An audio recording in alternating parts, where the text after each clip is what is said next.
Hi, I'm Mark Beck. And I'm Megan Salois. We're here with Remax Glacier Country, coming to you from Sunset Plaza here in Kalispell, Montana.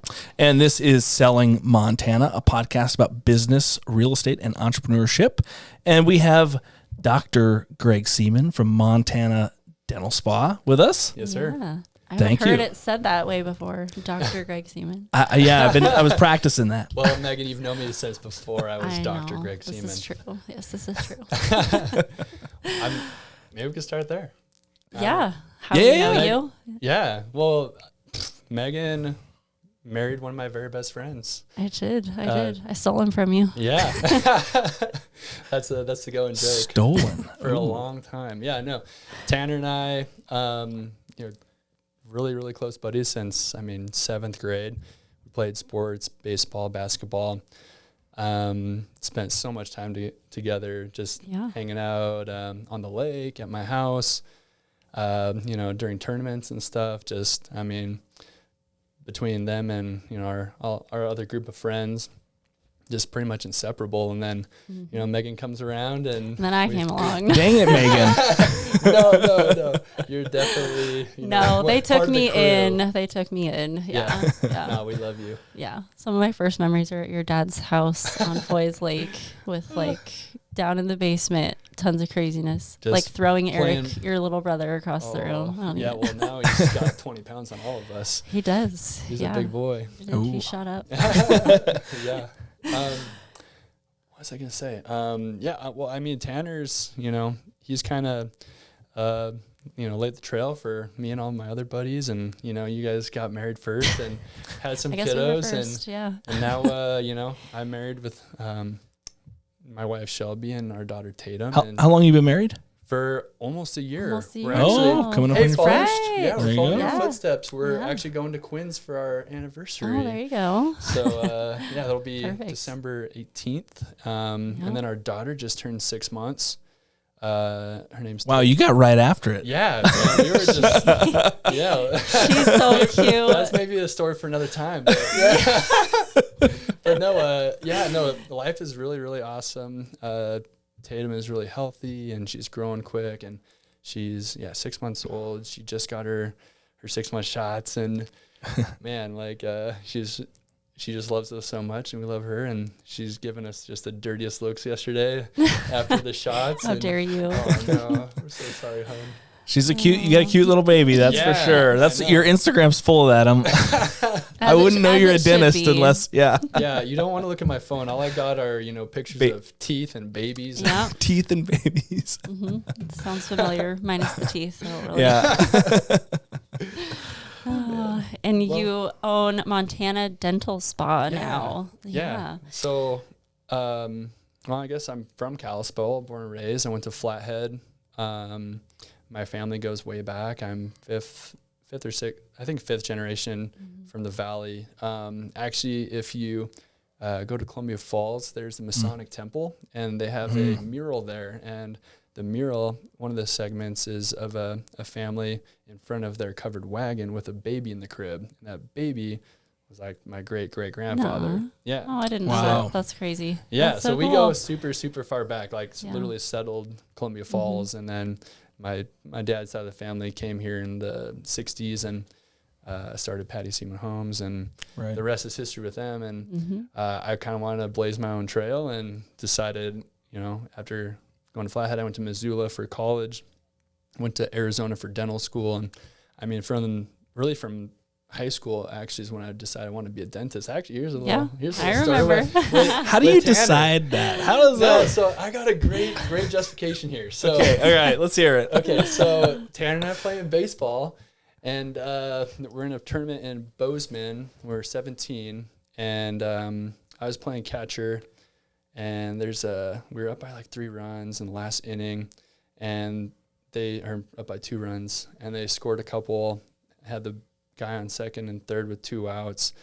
Guy hits a line drive over the shortstop. Guy on third scores easy to tie the game, and the guy coming from second around third to home slides under the tag, and he actually kicked me in the face on accident and knocked out my front tooth.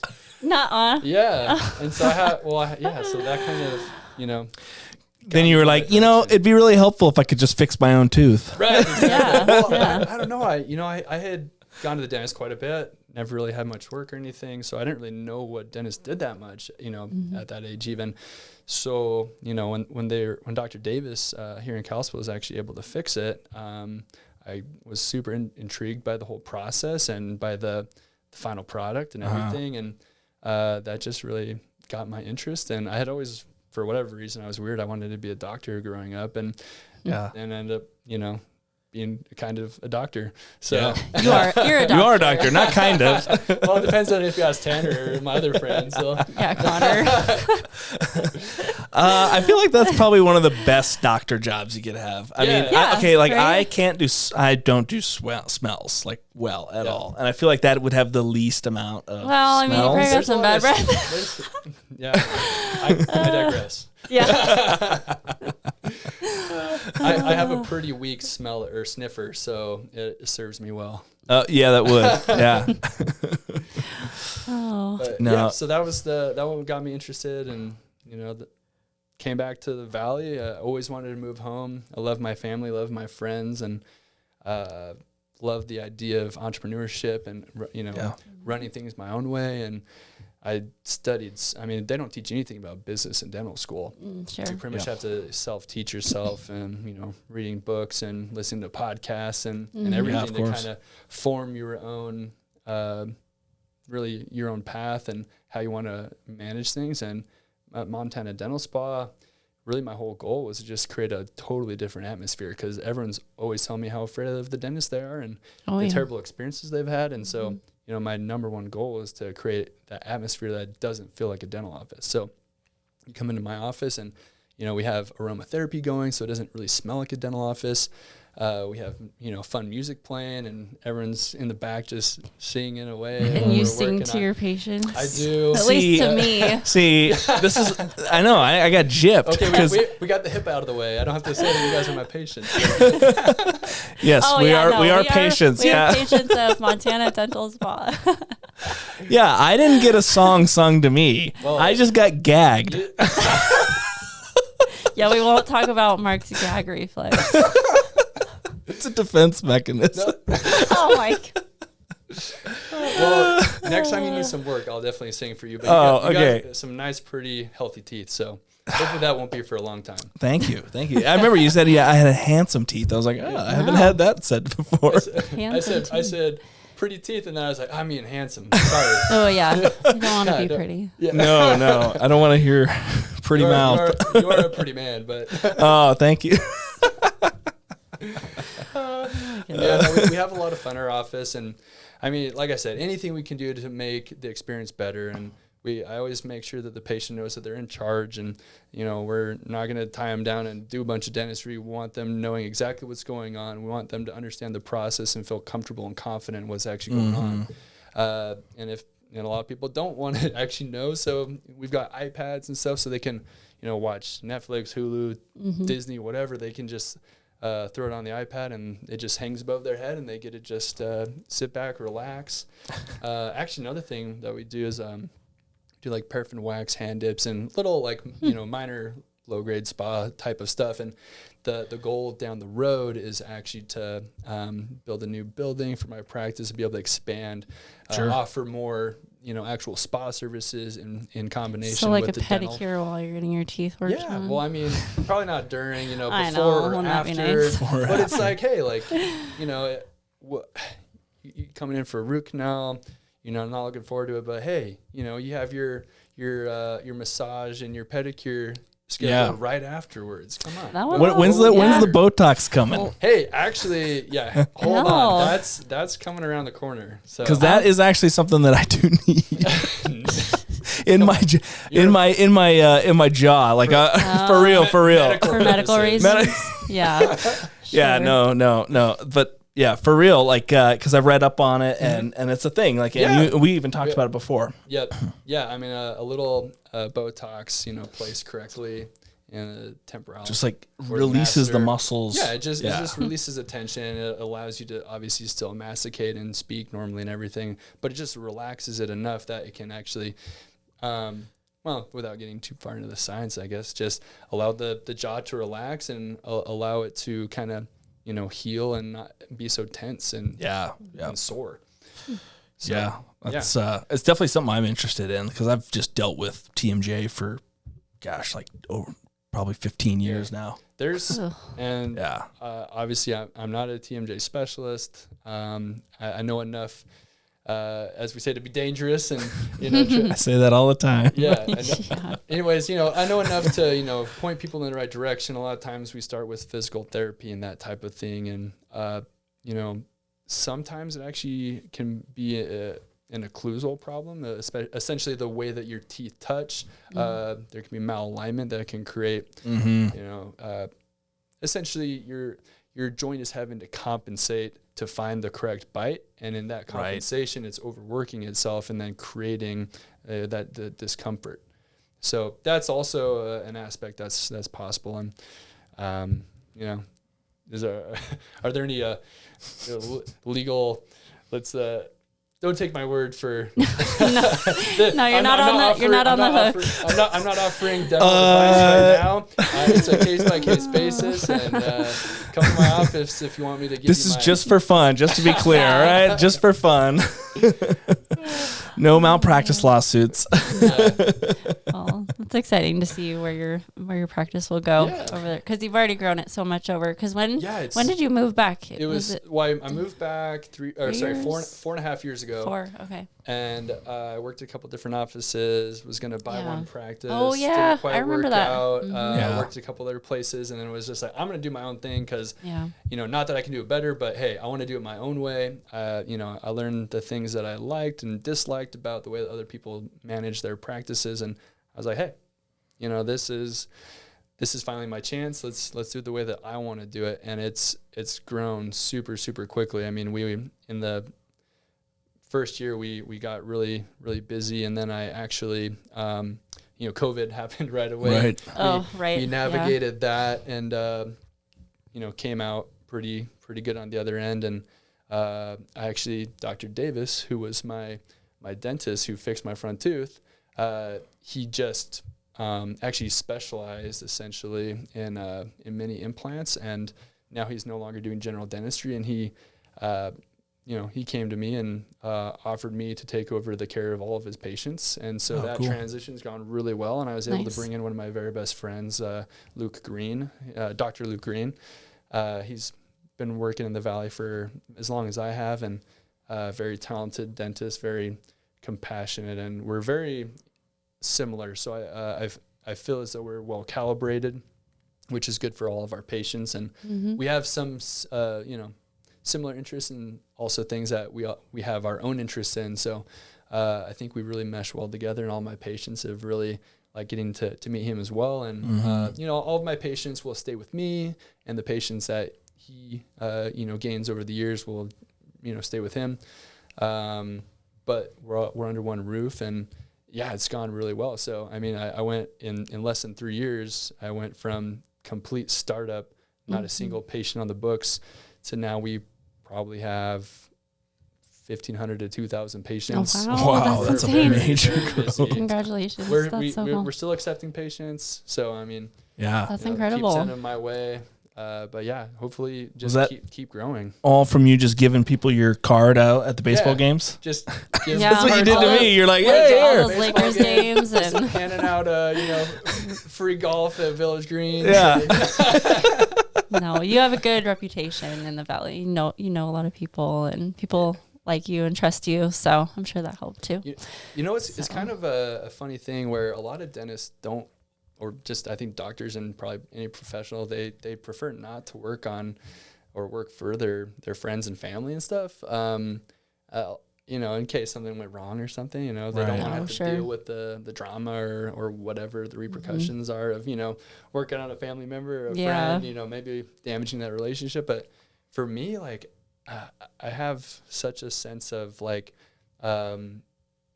it just feels right working on someone I know. And like, I mean, I give my best effort no matter who I'm working on, but it's like at the end of the day, if I'm working on one of my family members or buddies, and if we get if there's a bad outcome for whatever reason, I know that I gave my best, and I know that if they went someplace else, they were, at least it was me doing it. So I know that the best outcome happened possible. It could have been worse with someone else, right? It's like if something bad's gonna happen, like at least I know that I did the best. At least I can blame myself. And I can't be like, well, dang, you should have come to me. I could have handled this. You know what I mean? Yeah. That's my mentality. Real estate's the same way. Yeah. There's a lot of people that don't want to use a family member. And like I have a very small family, here. I'm not from Montana originally, so I get clients like that. They're like, we don't want to use our sister, or we don't want to use our uncle, Kind of depends on the person. Like, right. Because your friends trust you and they know you'll do a good job. Obviously that helps if they're not like questioning your, like, same with a realtor. Yeah. Just because your sister's a realtor, she might not be a good one, Right. So it's true. Well, my sister's one, so it is. I'm like, we're staying away from that one. No. I know. I'm like, Megan, where are you going with this? That had nothing to do. Love you, Kayla. No. That was not. Oh boy. So you are also super involved in like the community. You were telling me about some different dental programs and honestly, when I first moved here, I was, I didn't know what to expect as far as other dentists, like how competitive it might be, or what that just what the landscape was, I guess. And I was really, really pleased to find out that all the dentists here are, just one big family, really. Like we're all in this together. Everyone wants to see one another succeed. Right. So, I worked at Dr. Keim's office, and I told him before I even started, like, hey, I'm going to start my own practice. That's what I want to do. Right. And he's like, that's totally cool, and I'll help you. Like, that's nice. I couldn't have done it without him. We have a little inside joke. He's my dental dad. So I got a couple of dental uncles, and now I got some dental kids and stuff. So our whole dental community is awesome, and we go out of our way to have more community events and outreach that's allowed to provide for patients who otherwise would go without. In Whitefish at the Lutheran Church, they have the Shepherd's Hand, which started as just medical several years ago, and I mean they have chiropractic and physical therapy and nutritional counseling and all sorts of different things. And several years ago, Dr. Keim, I believe, helped start the dental clinic there. So they literally, in this church, they have 3 dental operatories. Oh, wow. Really? Fully decked out operatories with, x-ray machines and all the instrumentation that we need, and patient charts and everything. And it's for, those who, don't have insurance and can't afford the care. And it's essentially an emergency walk-in clinic on Mondays. And 1 or 2 dentists every single Monday volunteers there to just care for those, whoever, it doesn't matter who it is. And I think it runs from 6 or 6:30 till we're done with patients. And I've been there nights where, we get done at 9:30 and we saw 6 patients. We took out 10 teeth, and it's just a really cool thing to be a part of. And it's just awesome that we have that. And I remember in dental school thinking like, I can't wait to go home to Montana and start these like community outreach programs and stuff. And I got here and man, it's already set up. Like, this is cool. Like beyond what I could have ever imagined, like even, setting up myself, and, the services they provide and the amount of, like time and energy and money allocated to provide this care for those who would otherwise go without is just incredible for this community. Definitely. So yeah. And they're pretty busy. Like it's packed. Like it's well, so I've gone and there's been 1 or 2 patients I've gone, and there's 6 or 8, and then we're we're even maybe just getting them on antibiotics or referring them to another dentist or who might be able to help them, or even have them come to our own offices later in the week and just take care of them. Another one that's awesome, and actually Dr. Jane Gillette, who's a state representative from over in Bozeman, she started Sealants for Smiles, and it's a program where dentists volunteer their time to go into the schools, and we do exams on, 100 kids or 150 kids in a morning. Jeez. And we'll look for gross decay, look for dental emergencies, and we refer them to dentists and make sure that they have a dental home. We do fluoride, and we'll also even do sealants in certain situations. But yeah, it's another awesome community outreach program that the whole state participates in. But we have a really engaged community here in the Flathead, and so essentially it's very well attended, and it's something that we're really proud of in the Valley, that we make sure that we don't have a huge underserved population, that the kids, especially the kids, are getting the care that they need, and that we're also available for adults. So yeah, that's a big deal, actually. That's a really big deal. Yeah. And then there's more too. There's a donated dental service, which is actually called let me just look it up real quick. Dental Lifeline Network. Well, this is kind of embarrassing because I'm actually on the board. What's the name? What am I on? Well, I just know it as Donated Dental Services, yeah. but it's another thing I was kind of voluntold to do by Dr. Kime. Okay. Like, hey, you'd be great at this. You should be on this board. So next thing you know, I'm on the board for the state of Montana for the Donated Dental Services. I was elected as the new dentist rep for the Montana Dental Association, and now I'm the treasurer. I've been on that board for 3 years. Cool. I guess going back, what's more important is the Donated Dental Services is a nationwide organization that raises money and then matches a patient. A lot of times they're veterans who can't afford care. Okay. They match them with a dentist who's willing to provide the care. And a lot of times, it's, full mouth extractions and giving dentures and that type of thing. So, something that might be thousands and thousands of dollars. Yeah. Full mouth extraction is all. Yeah. Removing all of them. It's a lot of work for everybody. But anyways, there's almost all the dentists I know in town participate in this, or a majority of them do. I take a couple of cases a year, and I feel like it's my duty to provide care for, again, those who otherwise would go without. And this is a great way to do it, and because they really do a good job of matching people who are really in need, and they also really track everything well. I'd have to look it up, but I think the state of Montana has done $4 or $5 million worth of free dentistry over the last 10 years or something like that. So we definitely get it done and are helping those in need. What was the last one? There's those are kind of the main ones here in town that I participate in. Then obviously just being in your own office, you have people come in and they just, they need the help, and sometimes you just do it and no one ever needs to know about it. Yeah.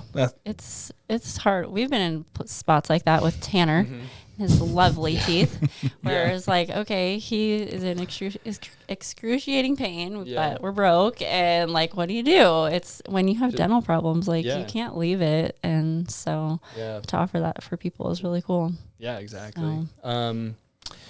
Let's just take a quick break here because of my time. Yeah, let's go away. All right, we'll just jump back into it. So I just had a question. You're not associated with Logan Health, or you are, or you? I'm not. My wife is a pediatric nurse there. Okay. I have. They're my landlords. Essentially, well, I don't know what the actual entity is called, but essentially Logan is my landlord. I hope saying that doesn't get me in trouble, but can't imagine it would. I don't think it will. I think it'd be all right. Yeah. You don't own the building, right? You lease it from someone else. I lease it. They're awesome to me. I can't say anything bad about them.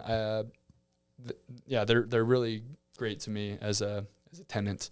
I am, going in the process of actually purchasing some land. Cool. And trying to figure out navigating designing and eventual construction of a larger building for my future dental practice. So that's where we'll have more, cool. Spa services. Spa treatments, so you're going to keep it in Kalispell? Yeah. Okay. North Kalispell. Of course. Is Yeah. probably kind of where I want to be. Yeah. Be in the growth center. Yeah.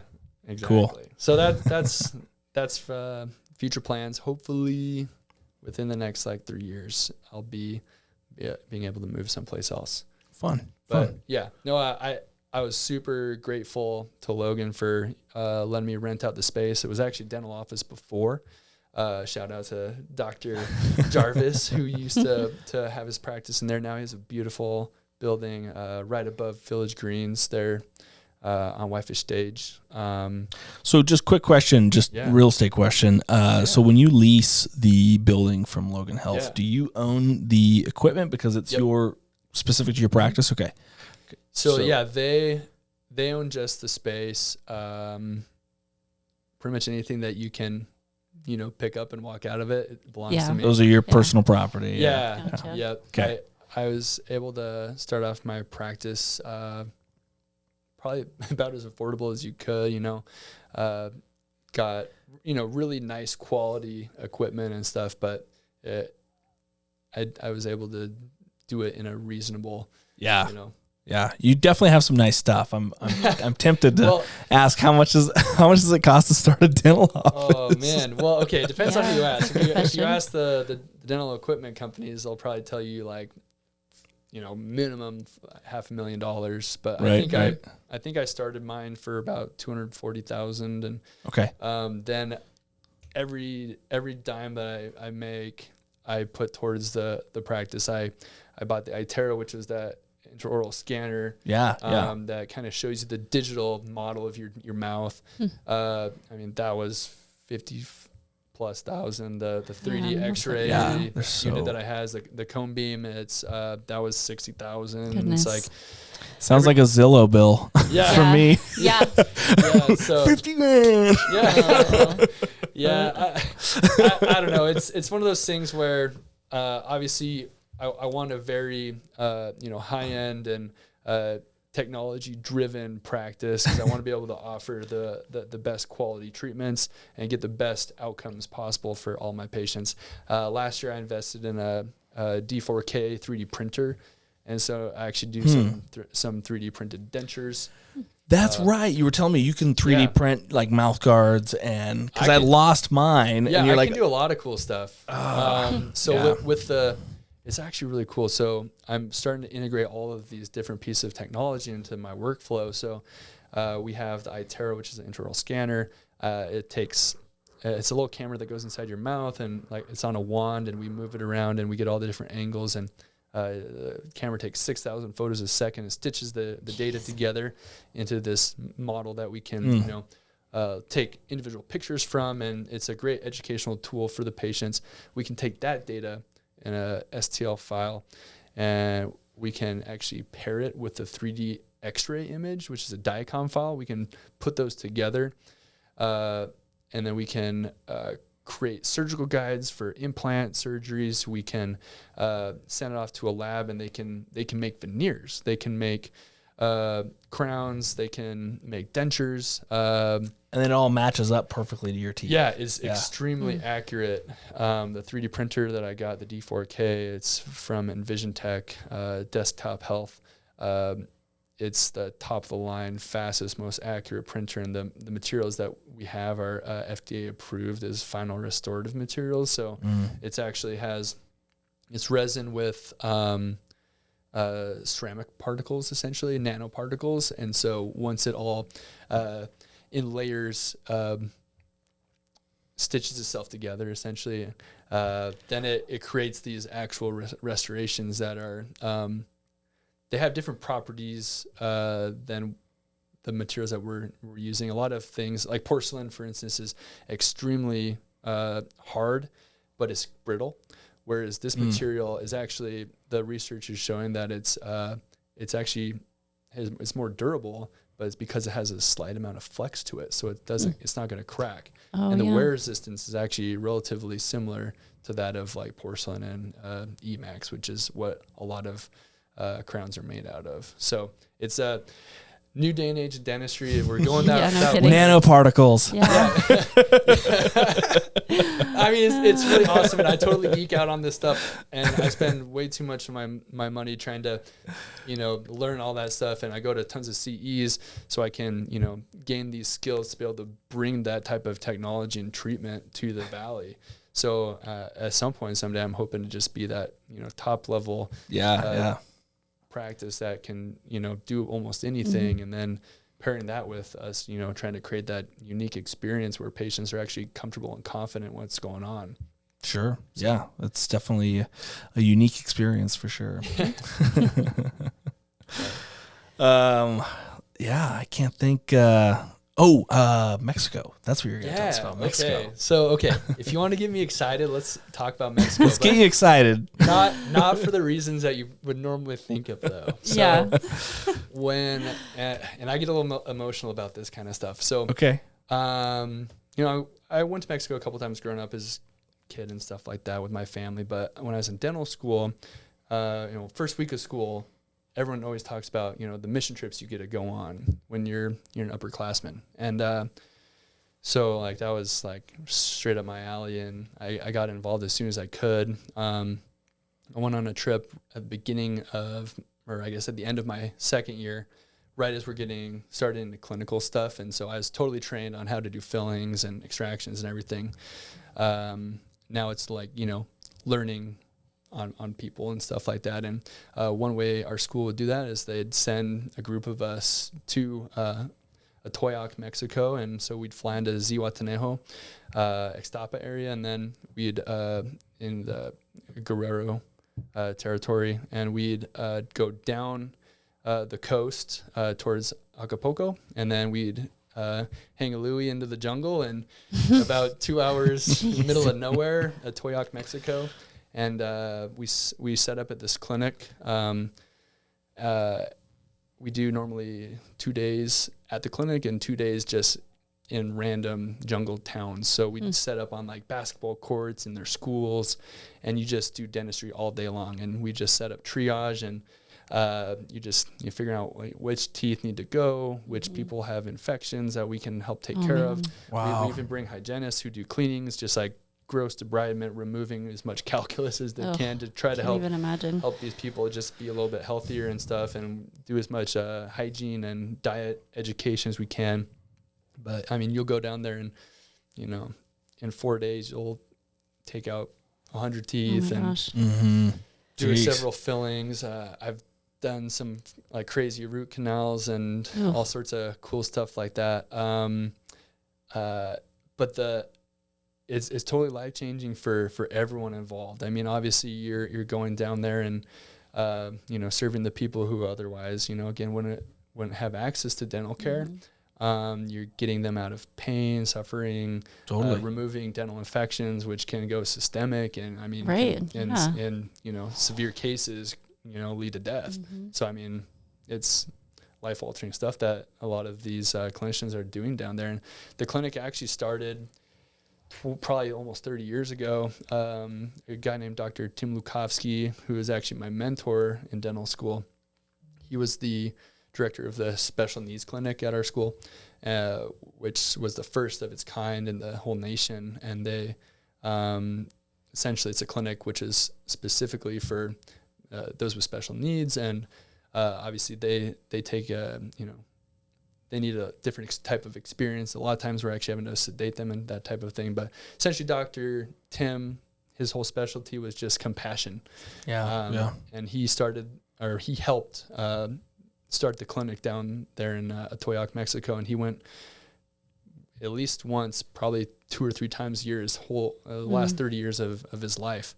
How long do you typically stay when you're down there? We go for normally like a 7-8 day trip. Okay. We do dentistry for about travel for a day, 4 days of dentistry, day at a resort just to wind down.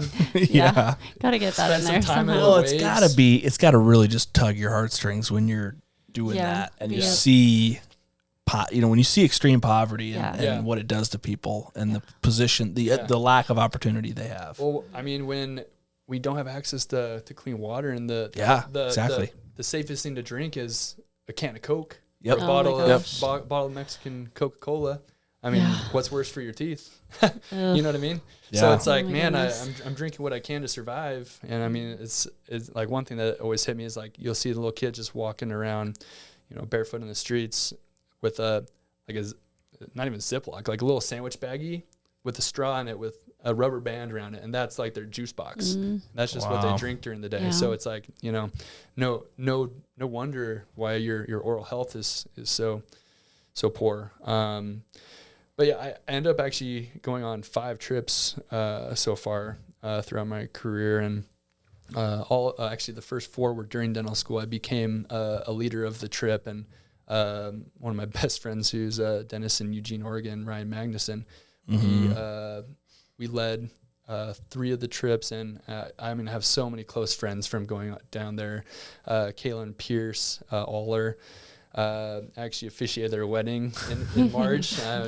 You officiated their wedding? I officiated You're their a wedding. minister? Oh man, I think I was crying more than anybody. That doesn't surprise me. I'm just an emotional guy. What can you say? There's nothing wrong with that. Yeah. But so I mean, so many close friends from going down there, and Dr. Tim, he was he during COVID came. He was diagnosed with ALS, and he actually ended up passing away almost a year ago. I think it was Christmas Eve last year, and he was supposed to officiate the wedding for Kaylin Pierce. So his wish was for me to do it, and Kaylin Pierce's wish was for me to do it and kind of take over that responsibility. So it was kind of a tough one. That would be emotional. Yeah. That's a heavy burden. Yeah, but no, again, like my whole life has been, I guess, kind of driven and formed by those experiences, you know, down in Mexico. My whole professional career as a dentist, I think about the people that I serve down there, and that's the reason that I'm so motivated to serve the people here in Kalispell. I mean, not only just from being here, but knowing that, hey, actually, I think it was probably my second trip. A very old gentleman had waited at our clinic for 3 days to finally have the dental care that he needed, because he wanted everyone else in his village to be taken care of. And at the end, he starts, you know, and I speak a little bit of Spanish, just enough to like get through like an appointment and stuff. And he just starts going off, and he's kind of crying as he's talking. And I'm like, hold on a second, let me find somebody and get a translator. And he says, you know, you have a gift that so many people can't give. Like, you need to share that with as many people as you can. So that's something that's always kind of rang true with me. Stay and with you forever. It definitely is what I think about whenever I'm, you know, going to spend a Monday evening at Shepherd's Hand or whatever. It's like, hey, this is something that like almost no one else can provide. Yeah, that's true. Yeah. It's an honor. It's very interesting. You know, I never know where these conversations are going to go, and that's what's the cool thing about doing this podcast. But you're very empathetic, Greg. Yeah. It's nice to very know good. that you have a good heart behind it all. Yeah, you're not just in business trying to make money. Right. You're trying to make a difference. Yeah. And it's a lot of fun. So I get to meet a lot of cool people and take care of those I care about, and just do fun stuff. Awesome. So, anything else? I was going to ask you that. Is there anything else you want to add? Man, I think I got through my checklist. Talk about Tanner. Yeah. Oh, that's good then. My family. Yeah. Yeah. Miss the girls. Yeah. Get to go home for that. There you go. Well, yeah, it's day before Thanksgiving, so I guess we'll let you go. Yeah. I'm sure you got a lot of Happy Thanksgiving. Thanks. Yes, for happy coming on. Thanksgiving. Yeah. It was fun. Yep. Appreciate it.